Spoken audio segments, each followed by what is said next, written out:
Gracias, Lucho, por el pase. Buenas noches a ti y bienvenidos todos los que se unen ahora a nuestro diálogo abierto en un día especial porque evidentemente todos estamos con la expectativa de lo que pasará mañana. El día de hoy la presidenta Boluarte se ha dirigido a la opinión pública a través de los medios digitales y obviamente la televisión, instando a la tranquilidad y la calma. Evidentemente todos los ciudadanos en el Perú tienen derecho a ejercer sus derechos constitucionales de reunión y de protesta, pero también al mismo tiempo hay que respetar los derechos de todas las personas que quieren trabajar, porque evidentemente lo hacen por necesidad, y obviamente también de las personas que, por ejemplo, son jóvenes que quieren ir a estudiar y obviamente tienen también ese derecho. Así que vamos a hablar hoy en el programa de esto. Para eso hemos invitado en nuestro primer bloque al ministro de la Producción, el señor Raúl Pérez Reyes. Con él vamos a hablar de producción, pero también de la coyuntura política que estamos obviamente todos vinculados a lo que pasará mañana. Y después hablaremos de dos cosas importantes: los cambios que se están haciendo a nivel de la reglamentación del transporte público. Se han incrementado las sanciones, eso podría ser eventualmente bueno para todos los peatones como nosotros.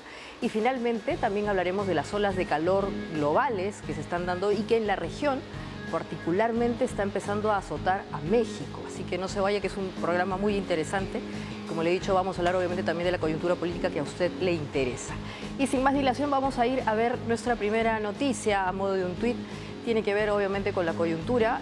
Ya lo mencioné, la presidenta Boluarte ha instado hoy día en una comunicación televisiva y que también se ha distribuido por redes sociales a la paz y la calma. Obviamente mañana vamos a estar atentos a lo que pase, pero ojalá, como digo, que pueda darse ese equilibrio. De igual manera se lo ha solicitado a todos los líderes políticos que van a estar presentes en esta marcha. Siendo líderes políticos les corresponde también la mesura y la ponderación. Vamos a ir a la segunda noticia. Ahí está, muy bien. Y esto está vinculado con un caso judicial interesante y obviamente también que concita la atención porque afectó a este fondo importante de vivienda social, Mi Vivienda. El caso de la señora Sada Goray y el señor Mauricio Ferlandini ha sufrido digamos, temporalmente un nuevo cambio de fecha en la audiencia que obviamente iba a observar si finalmente se les iba a dar o no esta famosa prisión preventiva de 36 meses. Vamos a ver qué pasa en los siguientes días. La siguiente noticia, muy bien. Y es interesante porque la Municipalidad de Lima ha iniciado un operativo importante dentro de este emporio comercial conocido como Las Malvinas para tratar de recolectar teléfonos celulares de dudosa procedencia. Evidentemente este operativo ya ha tenido sus frutos y obviamente temporalmente se ha dejado sin efecto comercial ese lugar. Lo que queda después de esto es que eventualmente parece que se va a clausurar este espacio porque han decomisado muchísimos teléfonos celulares que obviamente están utilizándose de manera arbitraria porque probablemente han sido adquiridos no de manera santa. Así que vamos a entender bien qué va a pasar también con todas las personas que estaban vinculadas con este tipo de comercio, aunque a veces lo hayan hecho de manera ilegal. Y la última noticia, ahí está, vamos a ver, es algo que evidentemente vamos a ver, a tratar de entender hoy día cómo nos va a afectar. Usted ya definitivamente debe estar extrañado de lo que está pasando con nuestro invierno, que en verdad parece una primavera, y es que las Naciones Unidas ha invocado a la humanidad completa a prepararse para escenarios de mayor calor. En Europa se están viviendo temperaturas que van de 50 grados, 40 grados, en China no se va a decir menos, y en la región, como decía, México la está pasando muy mal. Así que esto solamente nos obliga a tomar mayores responsabilidades respecto de lo que podemos hacer con el cambio climático y de eso vamos a hablar hoy día. Ahora sí, sin más dilación, bienvenidos a Diálogo Abierto.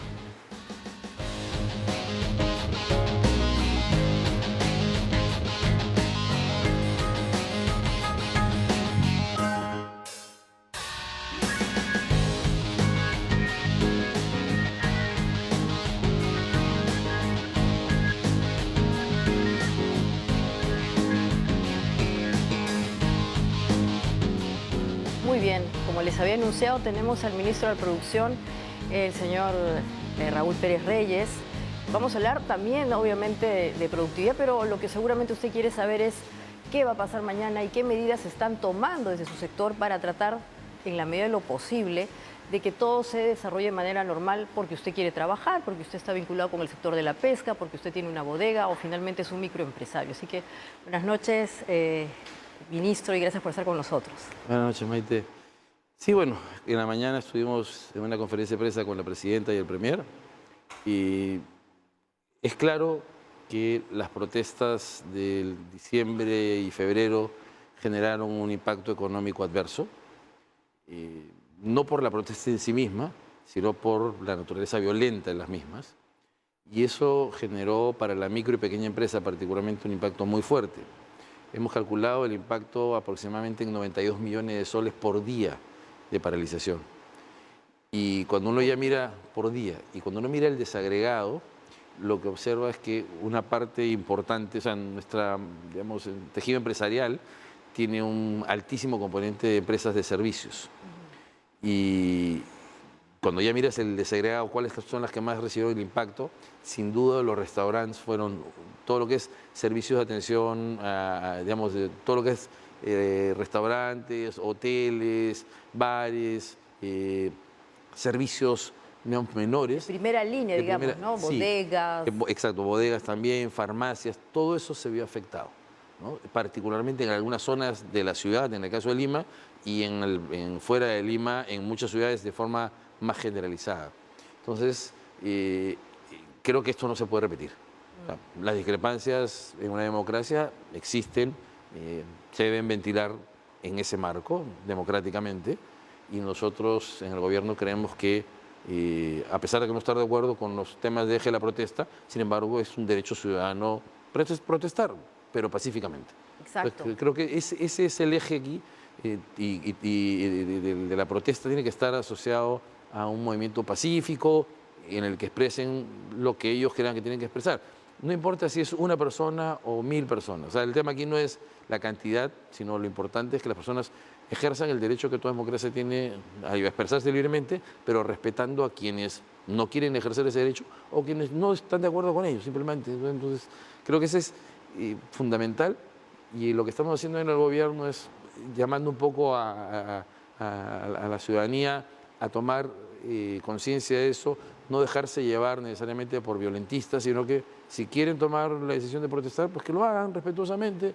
O sea, y hemos tenido algunos ejemplos de marchas respetuosas, así que yo creo que hay que buscar demostrar que somos un país que no solamente ha prosperado en términos económicos, sino también en términos cívicos, Así ¿no? es. Y sobre todo que haya consistencia, ¿no? Porque escuchaba también en esta comunicación que ha tenido hoy día la presidenta junto con su gabinete, me parece que era el ministro de Economía, que decía que las pérdidas económicas que tuvimos al comienzo de año se pueden equiparar al efecto de 3 yacus. Sí, Tres claro. ciclones yacus, o sea, Exacto. entonces, si nos hemos quejado y hemos sufrido por lo que implicó este fenómeno climático que destrozó casas, que eventualmente dejó a mucha gente en la nada, podríamos estar repitiendo esto si es que mañana se desborda esta situación, y eso pues evidentemente es inconsistencia cívica además. Absolutamente, ¿no? Y por eso es que la Policía Nacional va a estar muy atenta a cualquier evento que pueda, digamos, perturbar el orden público, ¿no? Y una cosa importante es que cuando comenzó nuestro gobierno, la verdad, las marchas comenzaron literalmente al día siguiente.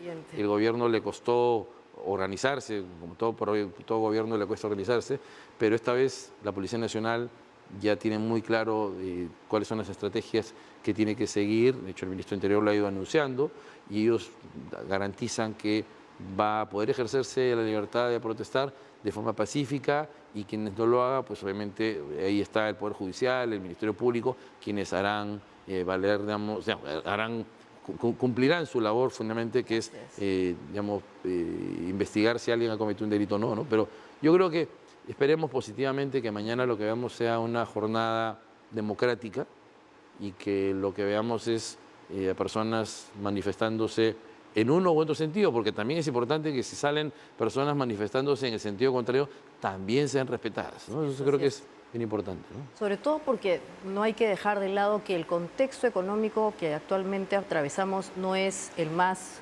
auspicioso, ¿no? Los rangos de crecimiento del Perú se han ajustado, ya no vamos a llegar a un 2%, vamos a crecer menos, alrededor de 1,3%, y en verdad, como economista, evidentemente entenderá, ministro, que eso no nos va a ayudar a superar niveles de pobreza, sino que al revés, se están incrementando. Desde el punto de vista de la productividad, ¿qué medidas se está tomando el sector para justamente tratar de revertir, a pesar de que obviamente la coyuntura no es la mejor, y darle algunos instrumentos paliativos a los sectores? Sí, ahí hay que tener mucho cuidado. El otro día escuchaba a un señor participa de estos grupos que tienen interés en la marcha de ayer, hablar de que la economía estaba yendo mal porque el gobierno estaba haciendo una mala gestión.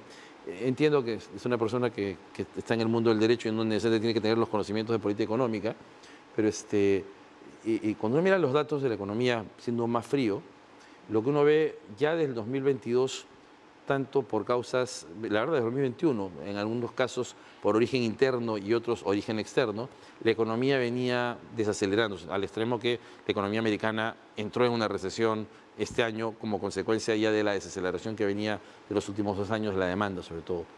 Y claro, el año pasado hemos tenido un alza de tasas de interés muy importante en el mundo.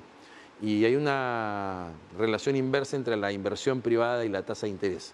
Eso en cualquier libro de macroeconomía uno te lo enseña, ¿no? Y lo que te dice es que simplemente cuando sube la tasa de interés, los proyectos se hacen más difíciles de ser rentables y por lo tanto dejan de emprenderse. Y lo que hacen muchos empresarios es postergan sus inversiones. No es que las deciden no hacerlas, ¿no? Las postergan, básicamente lo que hacen. Y lo que ha ocurrido en el 2022 y en el 2023 se sintió con mucha más fuerza, es la decisión de muchas empresas de no invertir por el efecto de la tasa.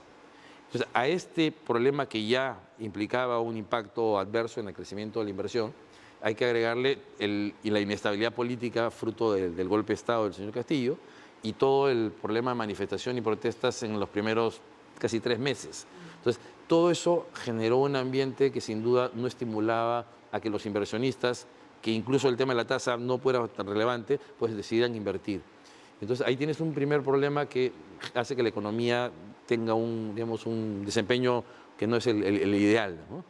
Y lo que tenemos que hacer ahí, digamos, de un lado es políticas de demanda, o sea, hay que inyectar algo de demanda.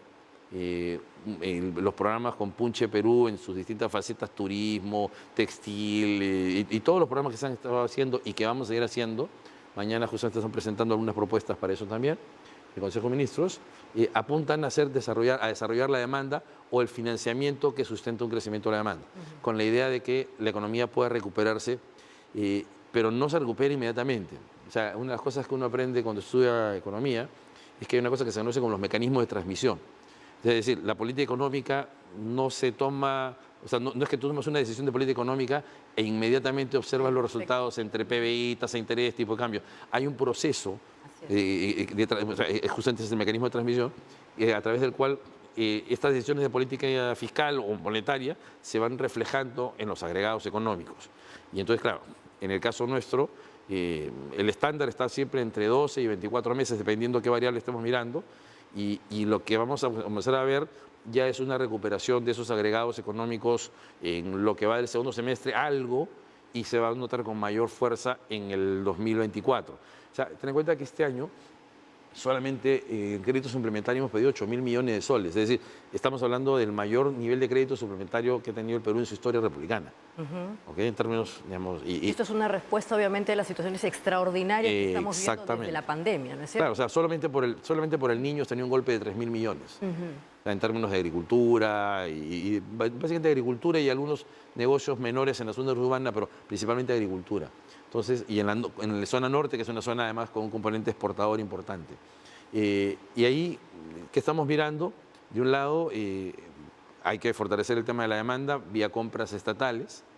La otra cosa que estamos viendo también es ponerle recursos a algunas rutas productivas específicas donde ya han habido desarrollos previos, por ejemplo la del café, la del cacao, donde hay que caminar esas rutas ya hacia una actividad más de desarrollo del mercado propiamente, o sea, llevar a algunos empresarios a vender su producto.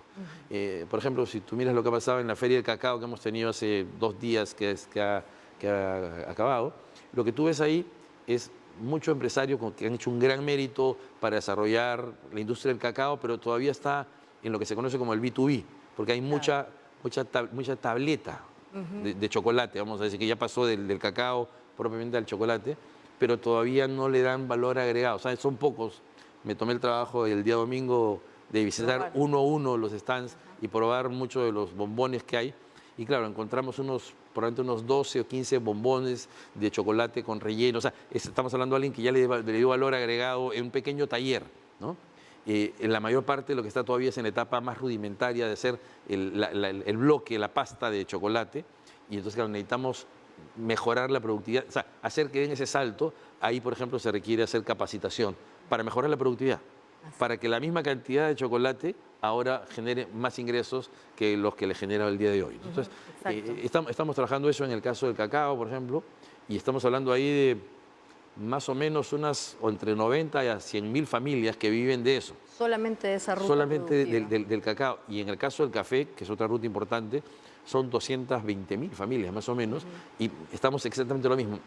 Tenemos ahí un reto, porque hay que llevarlos ya al mercado de una forma que agregue valor y que haga que se note esa mejora en la productividad. Porque estamos hablando de mejoras de productividad, no tanto en la parte de lo que llamamos los economistas la función de producción, o sea, no en la parte técnica propiamente, que algo hay. ¿Ya? ¿Dónde están los mayores retos? Una, en que necesitan capital para invertir, para tener maquinarias que hagan mejor las cosas. Claro. Y la otra cosa es que hemos metido muy poco recurso como país, y particularmente en la actividad innovativa, en ayudar al empresario a convertir un producto elaborado a un producto vendido. Así es, y sobre todo que vaya al consumidor final. Y ahí, Sí. desde la demanda, otra vez, los centros de innovación tecnológica, los CITES, que están a nivel nacional, son una entidad, digamos, muy particular, porque digamos que siempre han tenido sus bemoles. Unos los quieren, otros los odian, pero han estado muy orientados justamente a dar soluciones a esos microempresarios que quieren dar un salto de valor agregado. ¿Usted cree, ministro, que están funcionando adecuadamente o todavía hay que darle algunos ajustes a ese modelo? Mira, yo creo que han funcionado bien. Pero a pesar de eso, tengo que contar una cosa puntual sobre ellos. Pero se han funcionado bien, se ha hecho un trabajo, como siempre, perfectible en casos concretos. Había una etapa inicial de los CITES que ha estado muy marcado por la obra pública, la obra civil, el edificio local, y eso hizo que se percibiera a los CITES como un espacio físico. Y la verdad, más que un espacio físico, es un espacio geográfico donde el CITE lo que tiene que hacer es interactuar con los productores locales para ayudarlos a mejorar la productividad, para ayudar a desarrollar actividad innovativa. Ya había mejores procesos. El caso del pisco, por ejemplo, le debe mucho al CITE, sí, ¿no? Y la madera también. Entonces, la acuicultura. O sea, en el caso de los CITES, ellos dan servicios a los pequeños empresarios, y a los medianos también, para agregar valor a sus productos, mejorar la productividad. Te pongo un ejemplo, justo acabo de venir ahorita del aniversario de ADEX, y estaba con un empresario en Pucallpa, por ejemplo, que ha desarrollado unos prototipos de unas puertas que las ha certificado con maderas además también amazónicas y las va a exportar a Alemania. Entonces parte de su problema era desarrollar técnicas para reducir el impacto de la humedad, y el CITE, con el equipamiento que tienen ahí en Pucallpa, lo ayudó este empresario que ahora está buscando $1,5 millones para poder lanzar su planta en Pucallpa y salir a exportar. De hecho, tiene ya preventas a Alemania. Por ejemplo, son puertas además de madera maciza, totalmente certificada, madera además que sale de bosques que están de reforestación. O sea, y claro, el CITE lo que ha ayudado es a mejorar esos productos, ¿no? Y te puedo poner, por ejemplo, otros casos en el CITE que tenemos en Virú, en Chavimochic. Ahí, por ejemplo, ayudamos a los productores agrícolas pequeños a utilizar mejor sus residuos, ¿no? Por ejemplo, el típico caso de la palta, ¿no? La palta, cuando, digamos, un grupo se exporta y hay un grupo de paltas que no se exporta. Las que no se exportan o se venden a mal precio o se desechan. Así es. Pero uno puede sacarle a la palta productos, o sea, puede transformar la palta y obtener aceite de palta, puedes ir a la pepa de la palta y obtener incluso jarabes de palta, ¿no? Para la tos. Ahora yo que estoy mal de la tos tomo justamente jarabe de palta, por ejemplo. Sí. Y entonces, claro, todo ese proceso va acompañado por el CITE.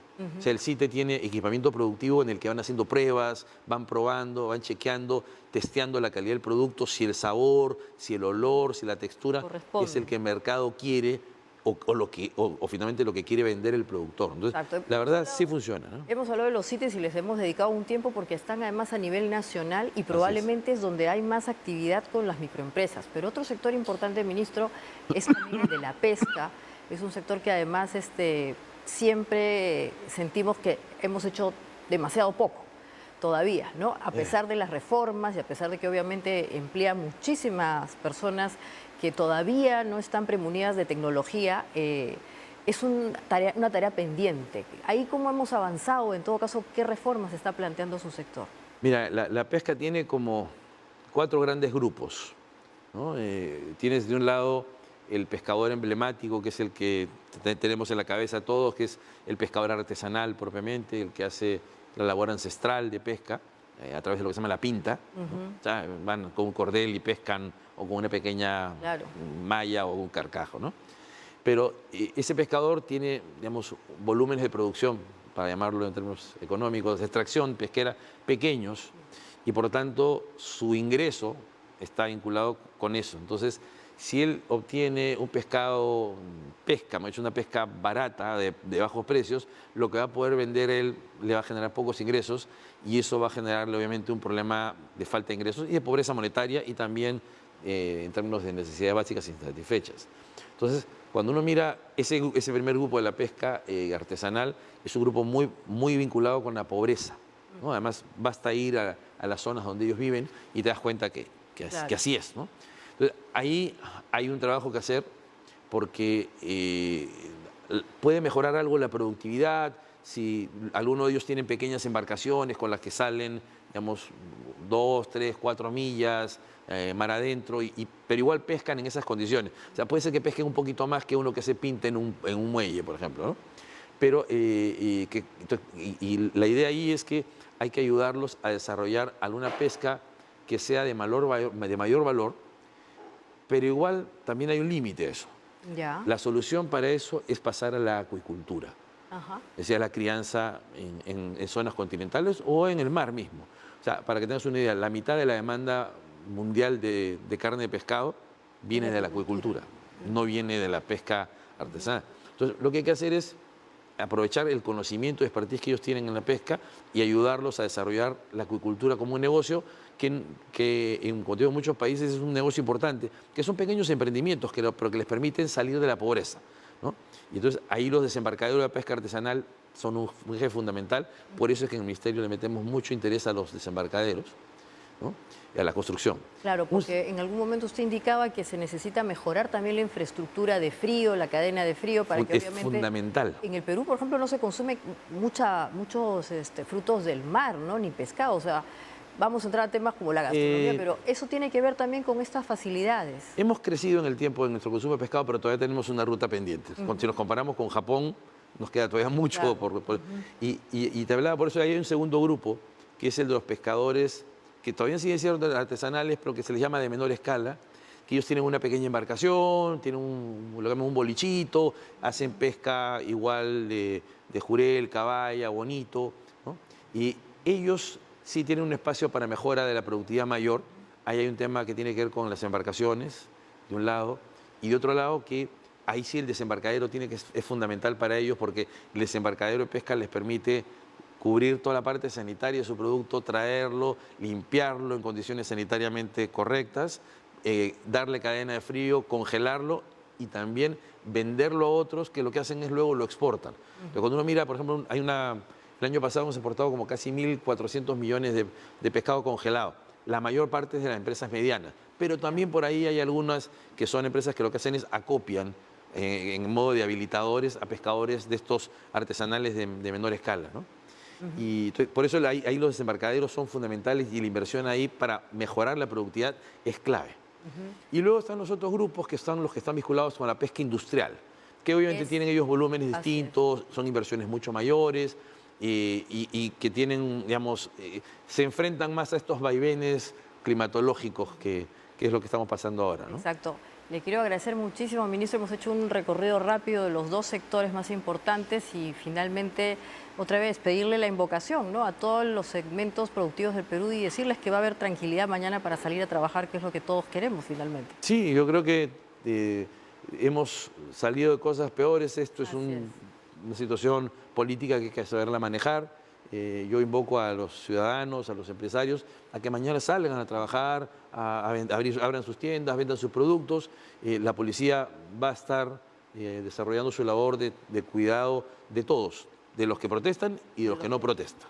Es una cosa importante dejar claro y para que quede claro que este es un gobierno con una clara raigambre democrática, ¿no? Y que más allá de lo que puedan decir quienes discrepan de nosotros, pues estamos siempre preocupados por por todos. Así es, como debe ser. Muchísimas gracias por este diálogo abierto y bueno, esperamos tenerlo en otra ocasión también para más noticias buenas. Y con ustedes vamos a volver después del corte, así que no se vayan, vamos a volver para hablar del transporte público y como les había comentado, cuáles son las sanciones que se están dando ahora vinculadas a justamente malos servicios si usted los usa. Así que no se vayan, es diálogo abierto.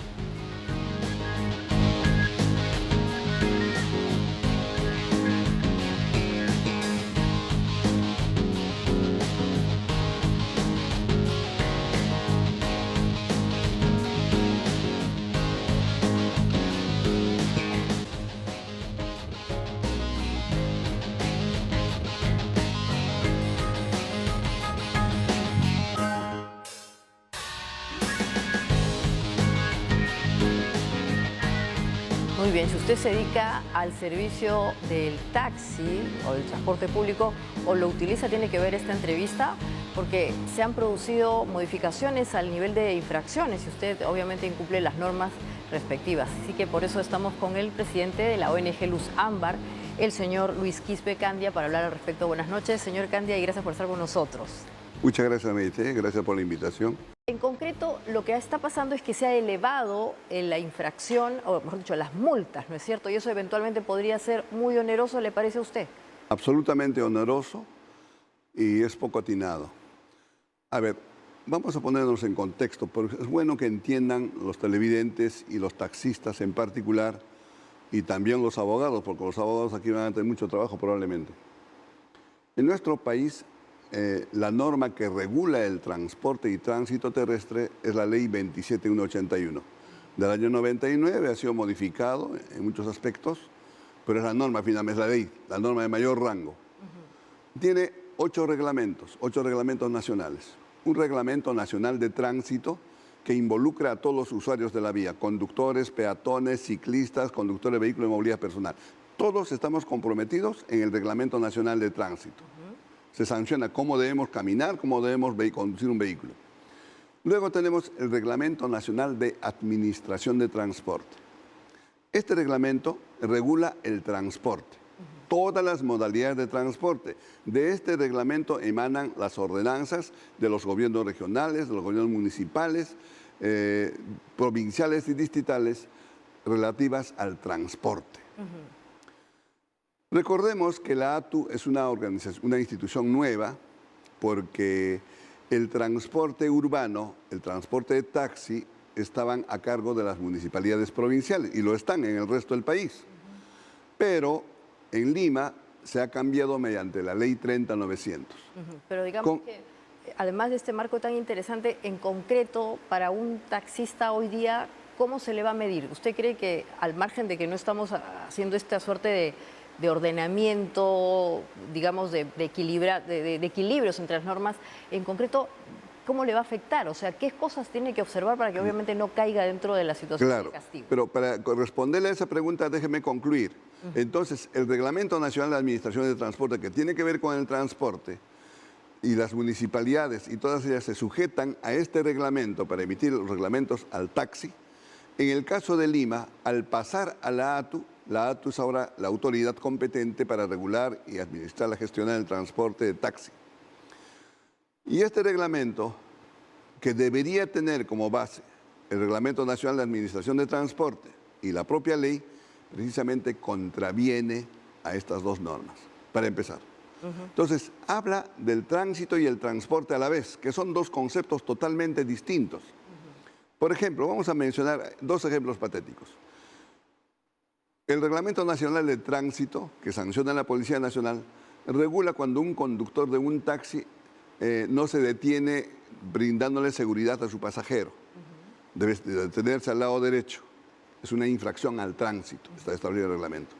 Este reglamento ha incorporado ese reglamento como una infracción al transporte. No solamente dice eso, dice una cosa más aberrante. Dice que no deje en el paradero.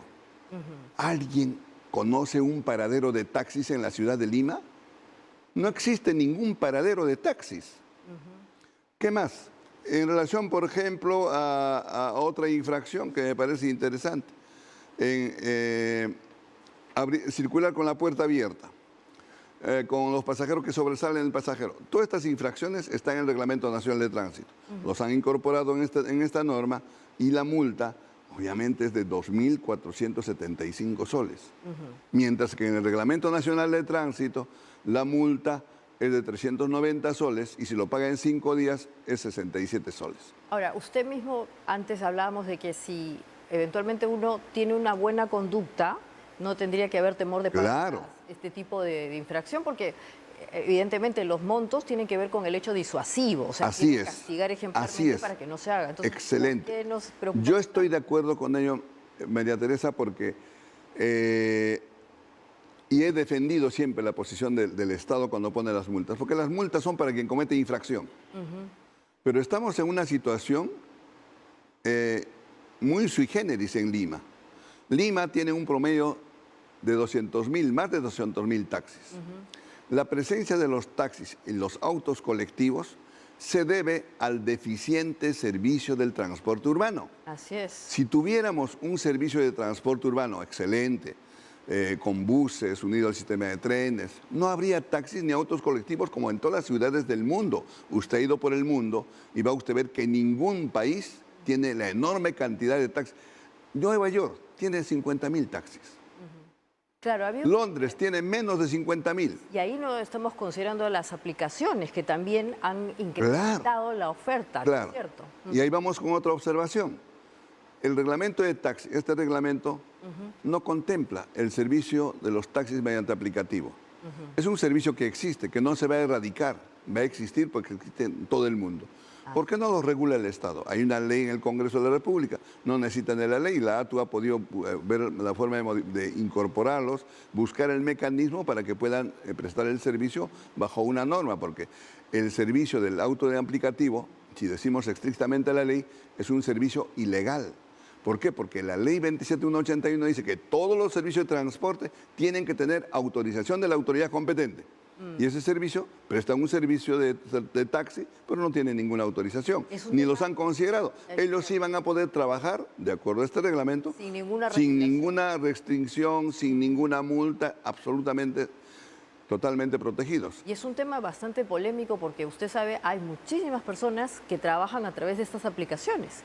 Claro. Y obviamente establecen niveles de cero responsabilidad porque quien contrata el servicio a través de la aplicación asume esa situación. Entonces, como quien dice, están parches. Yo no te voy a exigir nada porque ya sé que a qué me someto con la aplicación y viceversa, ¿no? Pero evidentemente se generó un vacío ahí interesante. Ahora, entonces, desde el punto de vista de la ONG, ¿ustedes van a tomar alguna medida? ¿Van a tratar de hacer modificaciones a estas normas, básicamente?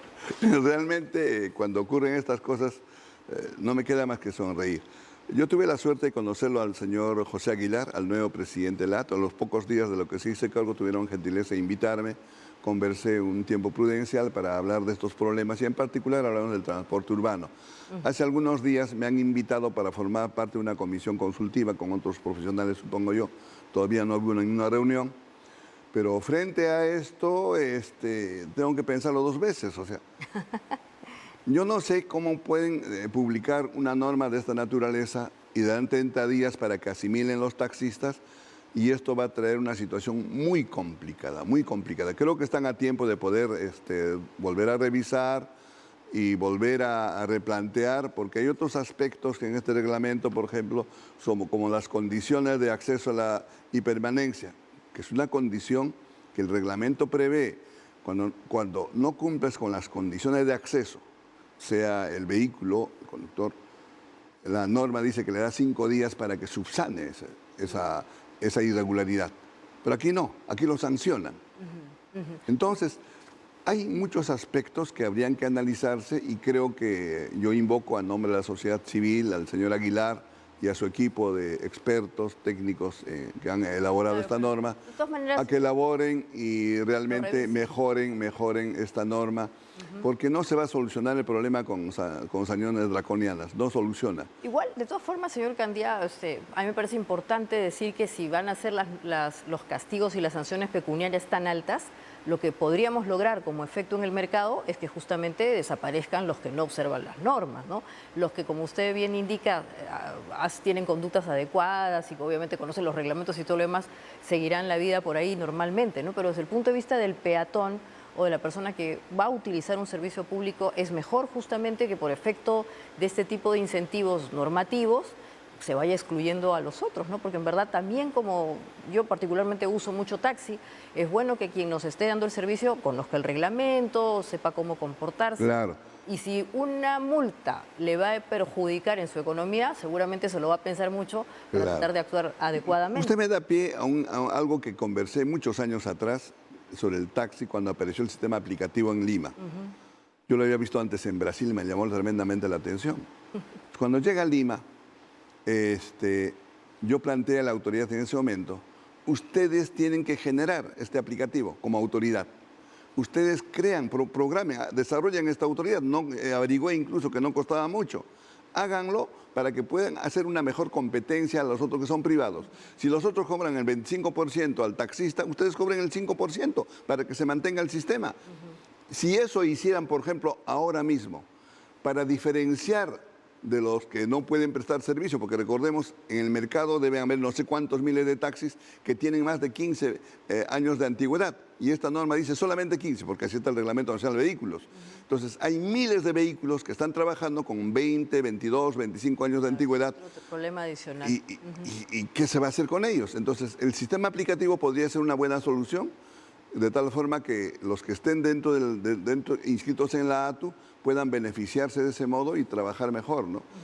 Claro, y hay que buscar. Y dentro de la informalidad que tiene también el servicio público de transporte, está el mundo de los colectiveros, ¿no, señor? Entonces ahí estas personas piden que se lo formalice. ¿Ahí ustedes tienen algún tipo de medida, sugerencia? Claro, lo hemos planteado claramente. Reitero nuevamente, los autos colectivos están presentes porque el transporte de transporte en buses es deficiente. A ver, separemos. Fíjese usted, en Lima tenemos un promedio de 20 millones de viajes diarios, 20 millones. De esos 20 millones de viajes diarios, en el transporte más o menos ordenado, tenemos 500.000 diariamente en la línea 1 de metro, 400.500, antes un poco más, en el metropolitano, 300 y algo más en los corredores complementarios. Estamos llegando a apenas 1.100.000 en un servicio bastante ordenado, por supuesto mejor siempre el metro. Los demás en combis, en cúster, en un servicio absolutamente colapsado, que no tienen tiempo de viaje, no tienen frecuencia, no tienen seguridad, no tienen confort. Entonces, si esa gran mayoría está en esas condiciones, lo que hay que hacer es apurar para que la ATU, la autoridad, para eso se ha creado la ATU, para implementar un sistema integrado. Deben ponernos 14.000 o 15.000 buses unidos al sistema de metro y para eso tienen que convocar a licitación. No tenemos, hay que hablar con los grandes capitalistas peruanos para que inviertan en transporte, porque el transporte va a estar subsidiado. La ley 30.900 ya incorporó el subsidio. Tal cual. Ojalá se... Si eso se da, entonces va a ser mucho más fácil. Además, una inversión segura. Los grandes capitalistas deben invertir en ello. Tal cual. Bueno, muchas gracias, señor Luis Quispe Candia, por estos comentarios. Evidentemente, el sector del transporte público requiere una gran reforma.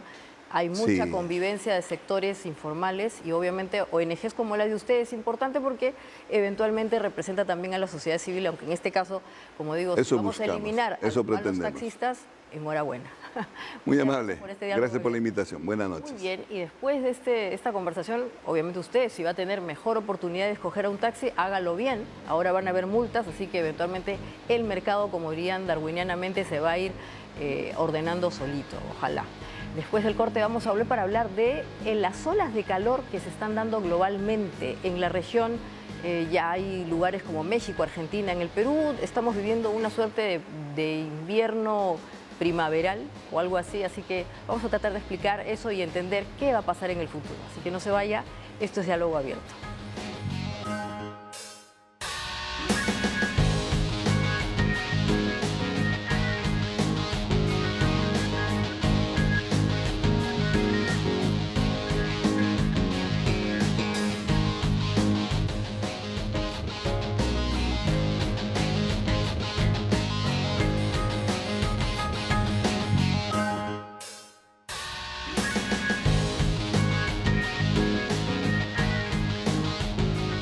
bien, ahora estamos con Abraham Levy, el hombre del tiempo, para hablar de las olas de calor global y qué nos espera el futuro. Las Naciones Unidas incluso nos han pedido que ya nos vayamos acostumbrando a esta situación porque lo que viene va a ser peor. Hola Abraham, gracias por estar con nosotros. ¿En verdad va a ser peor lo que viene? Bueno, estamos en una situación compleja, la Tierra se está calentando gradualmente, pero siempre en esta época del año, que coincide con la mitad del verano en el hemisferio norte, la gente ignora que el 92% de la población prácticamente vive en el hemisferio norte, y cuando allá es verano, que acá es invierno, y estamos en la mitad del verano, entonces se van rompiendo estos récords de calor.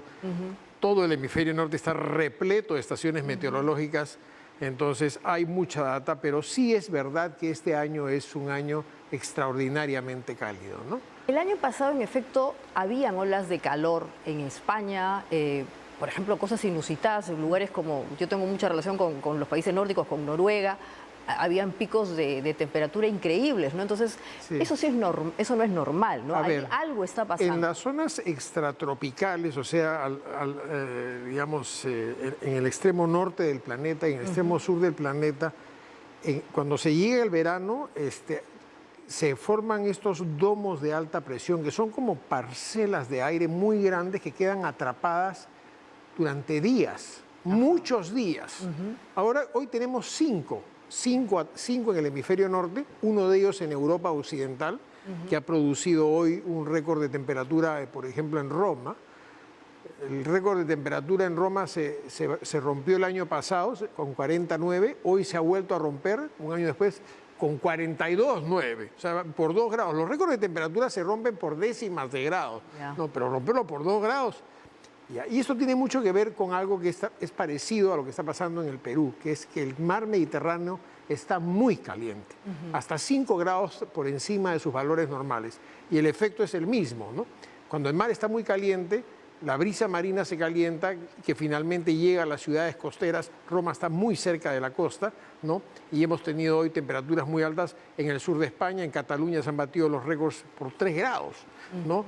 Y van a seguir cayendo los récords, ¿no? En general, en las siguientes, yo diría 2 o 3 semanas, que se consolida el final, en la parte culminante, digamos, del verano en el hemisferio norte, y después empiezan a bajar las temperaturas. Claro, pero las Naciones Unidas ha dado un mensaje, ¿no? Ha indicado, no sé si es demasiado prematuro, pero casi como que nos está diciendo vayan acostumbrándose porque esto de las olas de calor se va a convertir en algo, digamos, las temperaturas están aumentando, Maite. Las temperaturas están aumentando en todos lados, ¿no?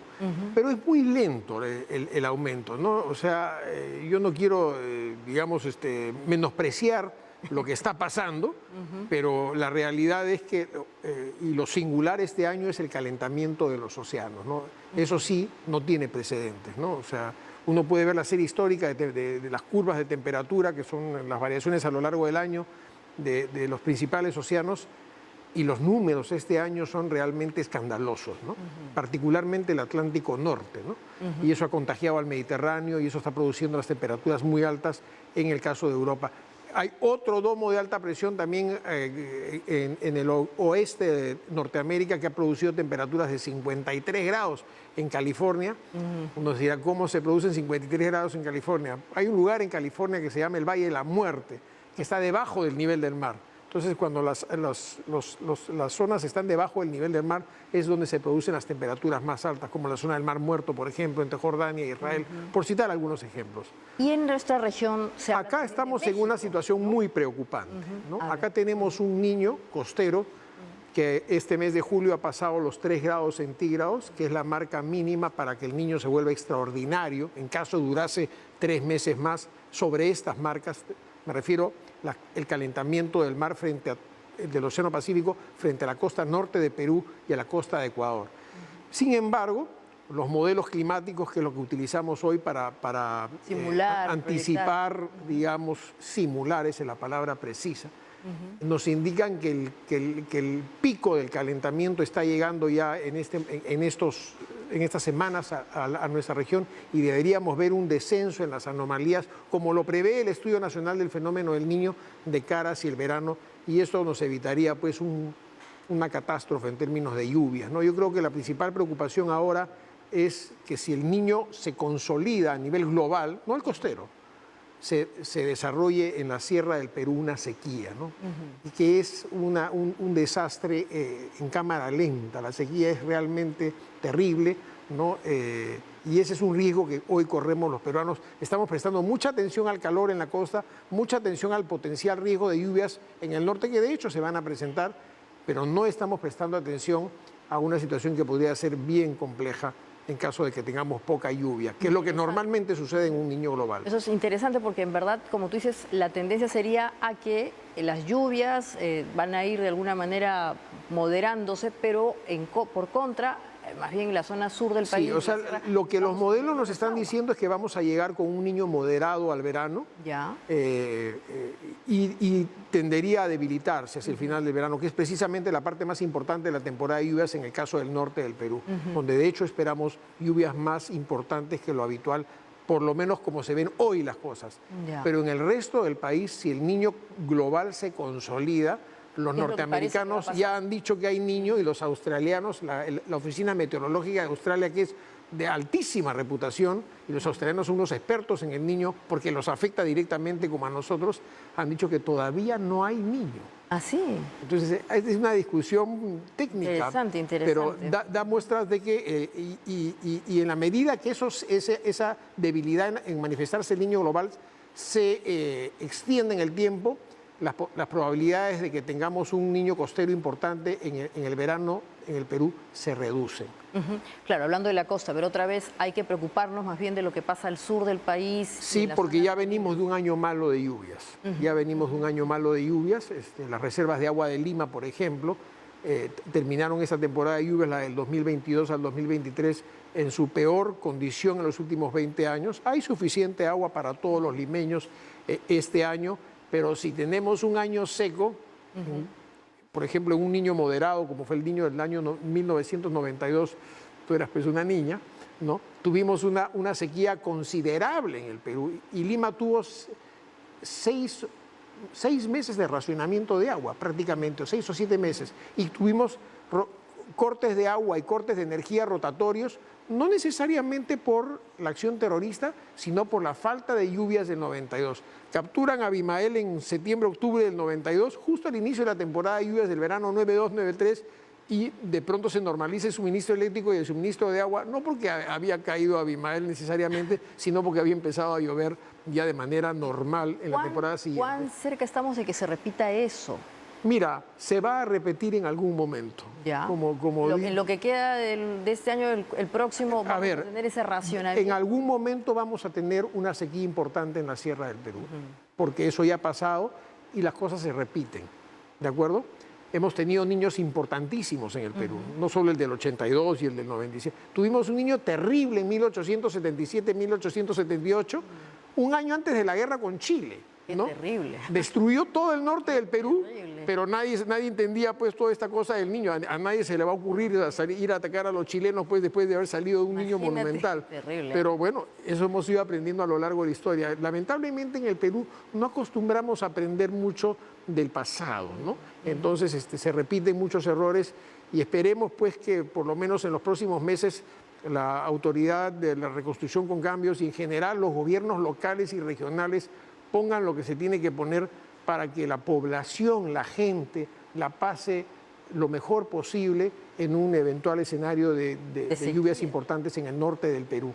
Y de sequía, que es lo que ahora estamos analizando. Y en el caso de la sequía también, ¿no? Y una mención para Puno en particular, que Puno tuvo una extraordinaria muerte de camélidos en el niño del 83, y el profesor Julio Curoigua, que en paz descanse, me decía: Abraham, se moría el ganado, todo estaba seco, pero la solución estaba a pocos metros debajo de la superficie, había que hacer pozos, había agua subterránea, ¿no?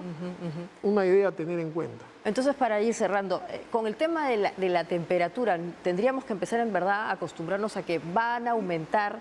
Sí, eso es ya mientras tú te movilices en un carro, mientras yo me movilice en carro, mientras quememos combustibles fósiles, carbón, petróleo, mientras sigamos deforestando la selva, la concentración de CO2 y la concentración de metano, que son los gases que van creando esta burbuja o efecto invernadero alrededor de nuestro planeta, van a seguir produciendo que la energía que recibimos a lo largo del día no la podamos disipar en la noche, que es que es el equilibrio natural que tenía el planeta, y Claro. vamos a seguir calentándonos.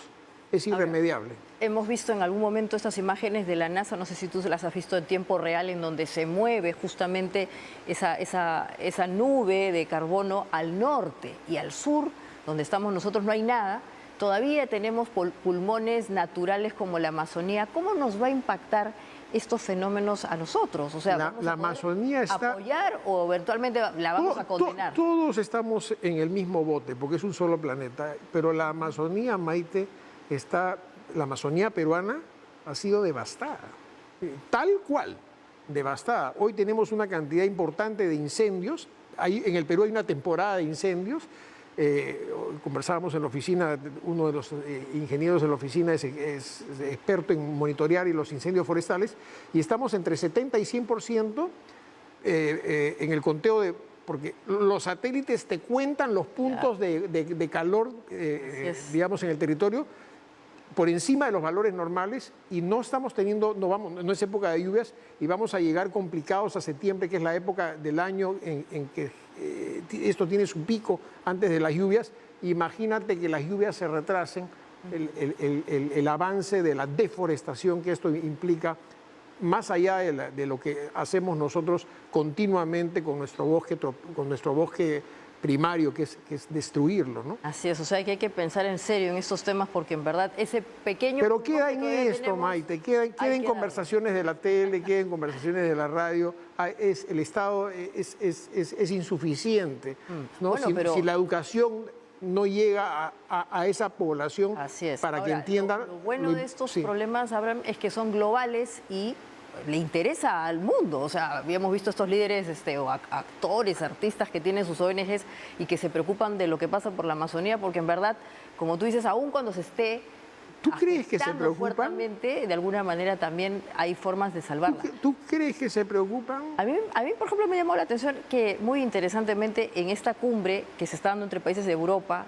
¿Ya? Comunidad Europea y la CELAC, Sí. uno de los temas ha sido justamente este asunto, ¿no? Porque Bueno, parte de su responsabilidad de calentar al mundo tiene que ver con justamente proteger a la Amazonía. Pero, bueno, yo no quiero hablar hoy día de CELAC.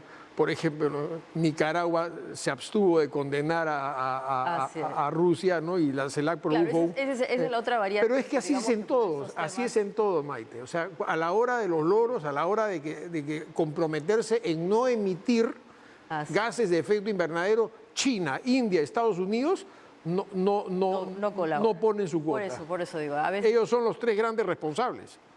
en volumen, pero también Sí. los europeos tienen su cuota, así que Sí. bueno, hablaremos de eso otro día, Abraham, porque en verdad me parece interesante, es un tema que Con mucho gusto, políticamente Maite. no tiene mucha definición. Bueno, estamos llegando al final del programa y como siempre les queremos compartir imágenes, tienen que ser obviamente vinculadas al tema de la ola de calor, ahí están. Son de Europa, ¿no? Evidentemente esto es lo que ha pasado hoy día en Italia, justamente como estamos viendo, la gente se desespera, se mete a las piletas. Esto ya lo hemos visto incluso el año pasado, Abraham, ¿no? O sea, la gente se metió a las piletas, se quedan un rato ahí. Como te contaba, el récord de Roma se batió el año pasado y se ha vuelto a batir este año. Exactamente, pero ahí habían unas que sí son, verdad, tremendas, ¿no? Niños chiquitos o personas muy mayores a las que hay que proteger, por si acaso. Bueno, entonces nos vemos mañana. Esto ha sido el programa por hoy. Cuide el medio ambiente, hay maneras simples, no use tanto plástico, tratemos de usar cosas que no contaminen de a poquitos, aunque sea, por lo menos para salvar nuestra conciencia. Nos vemos mañana y como siempre compartan este programa a través de las redes sociales. Y si le gustó, un like. Hasta mañana.